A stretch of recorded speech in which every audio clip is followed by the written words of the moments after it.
बच्चों, आज हम कक्षा 10 गणित का पहला पाठ वास्तविक संख्याएं के बारे में अपन पढ़ेंगे। तो देखो, सबसे पहले अपन बात करते हैं। ये प्राकृत संख्याएं हैं 1 2 3 4 5 6 अनंत है। इसको अपन संख्या n से बताते हैं। फिर इसी में अपन 0 1 2 3 4 5 ये पूर्ण संख्याएं हैं, जिसको w से बताते हैं। और ये पूर्णांक संख्या है जिसमें प्लस माइनस की संख्या होती हैं। इसको अपन z या i से बताते हैं। ये पूर्णांक संख्या है। उसके बाद आती है परिमेय संख्या, जो p बटे q के रूप की होती हैं। इसमें p और q ये पूर्णांक इसमें से होते हैं, इनमें संख्या होते हैं। और बटे में q का मान 0 नहीं होना चाहिए। बटे में ये 0 नीचे नहीं होना चाहिए, ऊपर हो सकता है। तो इस तरह की जो संख्या होती है उसको अपन परिमेय संख्या कहते हैं। मतलब और कुल मिला के ये जो 7 दशमलव होते हैं, आवर्त दशमलव होते हैं, ये भी परिमेय संख्या होती है, क्योंकि इनको हम इस तरह भिन्न के रूप में लिख सकते हैं।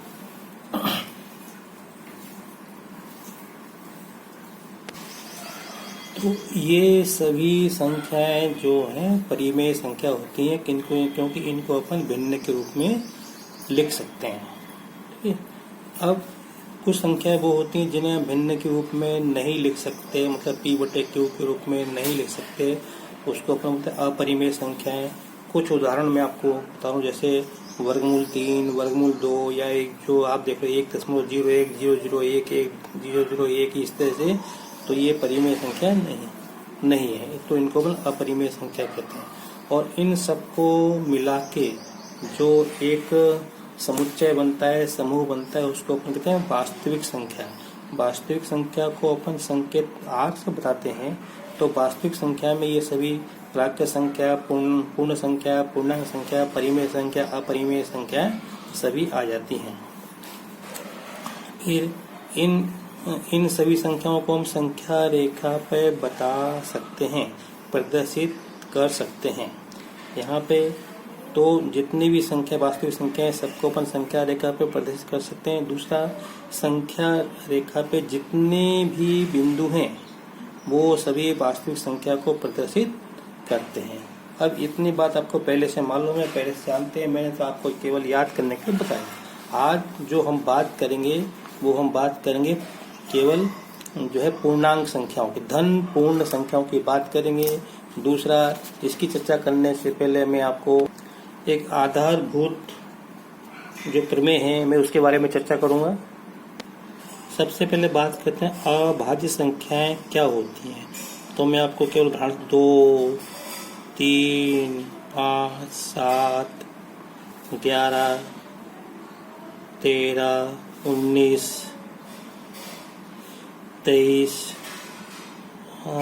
29 और उसके बाद 31 और भी आगे तो हो सकते हैं। तो ये सब अभाज्य संख्याएं हैं जो किसी के पहाड़े में नहीं आती हैं।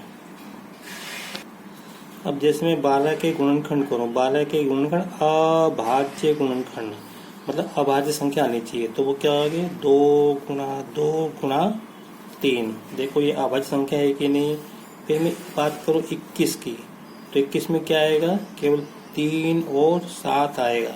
तो ये अभाज्य गुणनखंड है। अगर मैं 32,760 के अभाज्य गुणनखंड करूं तो अपने को क्या मिलेगा? 2 गुणा 2 गुणा 2 गुणा 3 गुणा 3 गुणा 5 गुणा 7 गुणा 13। ये देख लो कि ये अभाज्य संख्या है या नहीं, है ना। ये जो किसमें से है कि नहीं, तो ये अभाज्य गुणनखंड हो गए। इनको अपन किसी, देखो यहाँ पे मैंने बढ़ते क्रम में लिखा है, पहले 2 फिर 3 फिर 5 और 7 फिर 13 और भी होता। तो अगर इसको अपन आगे पीछे भी लिख सकते हैं, किसी भी क्रम में लिखो, गुणा करने में अपने को यही मिलेगा।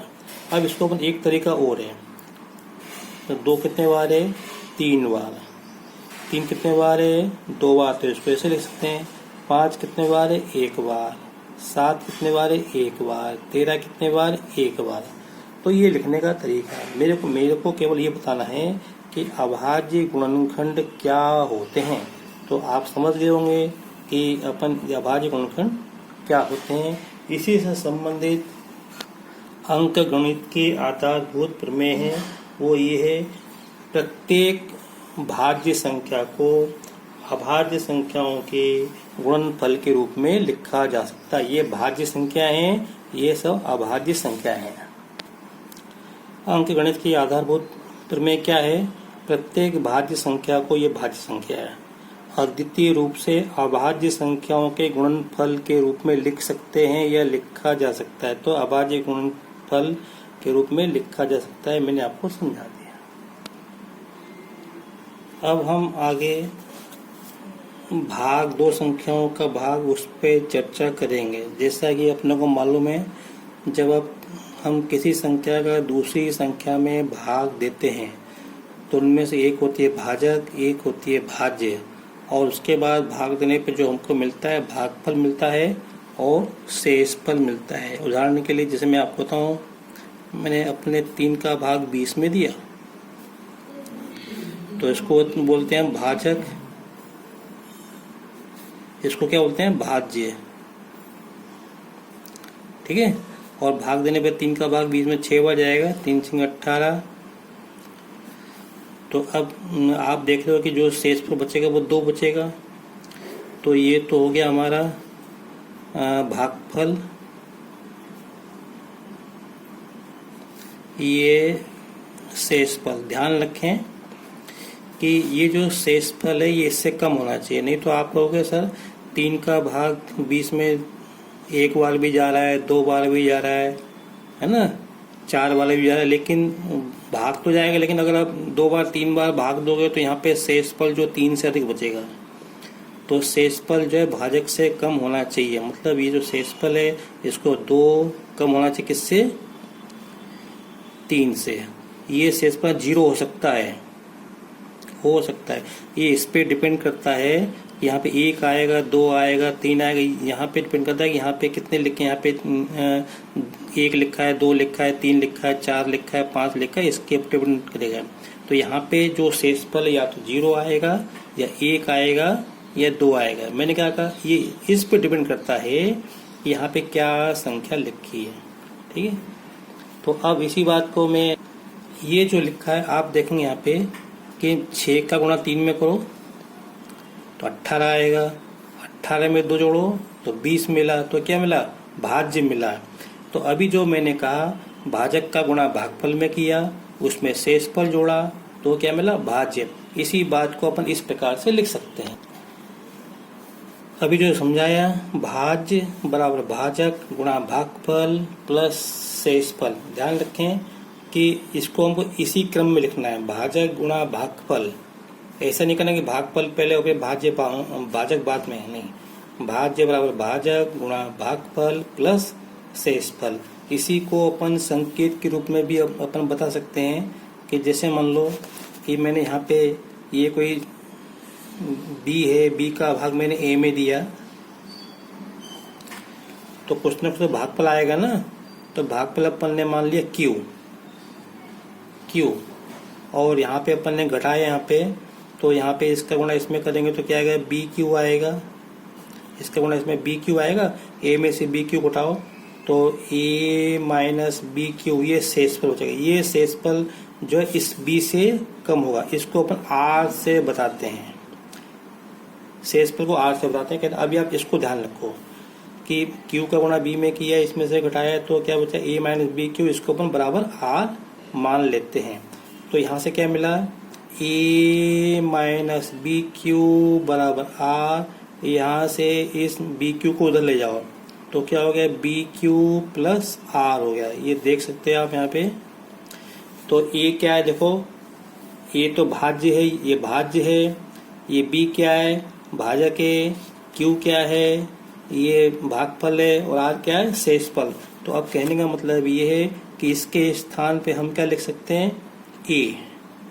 ए, और यहाँ भाजक के स्थान पे बी, यहाँ पे क्यू और यहाँ पे आर। और संक्षेप में लिखते हैं A बराबर बी क्यू प्लस आर। ये जो लिखा है यहाँ पे एक बात और ध्यान रखें कि शेषफल का मान इससे कम होना चाहिए, तो ये आर का मान बी से कम होना चाहिए। इसका मान 0 हो सकता है, तो इसका मान 0 या 0 से अधिक हो सकता है। तो ये जो है लिखने का तरीका है। तो ये जो आप देख रहे हो यहाँ ए और बी क्या है, पूर्णांक है। देखो ये 3 और 6 क्या है, 3, 20, 6 सब क्या है, पूर्णांक है।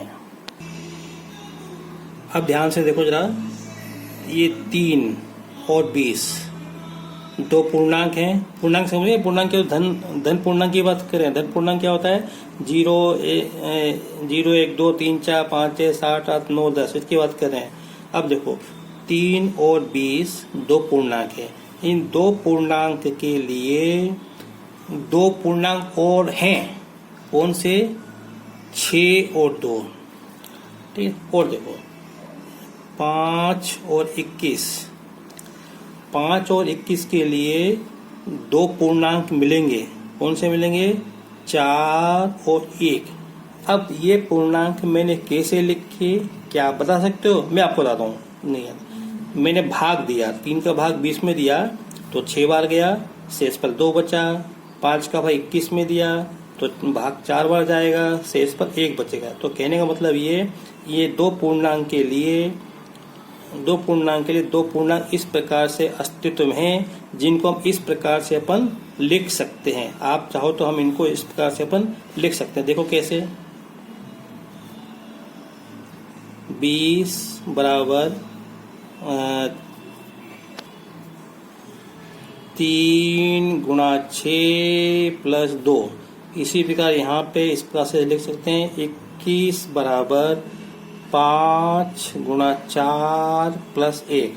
तो यहाँ पे ये 20 क्या है, भाज्य है, 3 क्या है, भाजक है, और 6 क्या है, भागफल, 2 क्या है, शेषफल। तो अभी जो मैंने ये कहा कि 3 और 20 के लिए दो पूर्णांक 6 और 2 अस्तित्व में है, कैसे, जो इस प्रकार संबंधित हो। तो इसी को अपन संकेत के रूप में इस प्रकार से लिखते हैं, दो धनात्मक पूर्णांक समझ लेना, 0, 1, 2, 3, 4, 5, 6, 7 ए और बी ज्ञात होने पर ऐसी अद्वितीय पूर्ण संख्याएं क्यू और आर अस्तित्व में है या विद्यमान हैं कि जिन्हें ए बराबर बी क्यू प्लस आर रूप में लिखा जा सकता है। इसे ही हम यूक्लिड विभाजन प्रमेयिका कहते हैं। इसे ही हम यूक्लिड विभाजन प्रमेयिका कहते हैं। तो इसको आप ध्यान में रखें। दो धनात्मक पूर्णांक ए और बी ज्ञात होने पर ऐसी अद्वितीय पूर्ण संख्या क्यू और आर अस्तित्व में है कि जिन्हें ए बराबर बी क्यू प्लस आर के रूप में लिखा जाता है। जैसे मैंने कहा 3 और 20 के लिए 6 और 2 अस्तित्व में हैं। अब मैं आपको कुछ संख्याएं दूंगा जिनके लिए आपको यहाँ पे ये भागफल और शेषफल निकालना है। फिर सुन लो, ये ए है, ये बी है, ये क्यू है, ये आर। तो ए और बी दिए होने पर आपको क्यू और आर ज्ञात करना है। देखो बच्चों, ये ए है, ये बी है। अब आपको क्यू और आर निकालना है। कैसे, मैं आपको बता दूं। 6 का भाग 21 में देना है तो आपको भागफल मिलेगा। वो भागफल आप यहाँ पे लिखेंगे और यहाँ पे शेषफल लिखेंगे। इसी बार 6 का भाग 20 में देना है तो यहाँ भागफल लिखेंगे, ये शेषफल। ये काम आप अलग काम में करके देख सकते हैं। हमको ये देखना है 21 और 6 के लिए कौन सी दो संख्या है, कौन से दो पूर्णांक हैं, वो हमको देखना है। तो आज के लिए इस वीडियो में इतना ही, है ना। ये आपके लिए गृह कार्य है। और अगर आपको मेरा वीडियो पसंद आए तो इसे लाइक करना, शेयर करना और सब्सक्राइब करना। Thank you.